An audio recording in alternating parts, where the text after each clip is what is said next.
सुबह की हवा आज कुछ ज्यादा ही सुकून दे रही है। हाँ, जब सब खैरियत से हो सुकून खुद महसूस होता है। मैं अक्सर अपनी ताकत पर भरोसा करता हूँ। जी हाँ, ताकत तब फायदेमंद है जब किसी और के काम भी आए।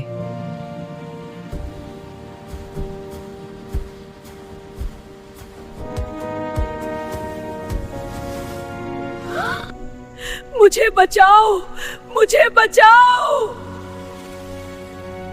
अरे तोते, सुनो तो, ये तो हाथी की आवाज है। बिल्कुल, लगता है हाथी किसी मुसीबत में है।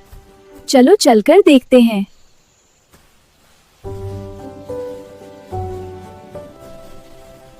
फिक्र ना करो दोस्त, हम तुम्हें बचा लेंगे। चलो तोते, हिम्मत करो, शाबाश। आज मुझे यकीन हो गया, अकेले कोई भी ताकतवर नहीं होता। एक दूसरे का साथ ही हमेशा असली ताकत होता है। बिल्कुल, जो किसी की मदद करता है वो कभी अकेला नहीं होता। दोस्ती हर मुश्किल से बड़ी होती है।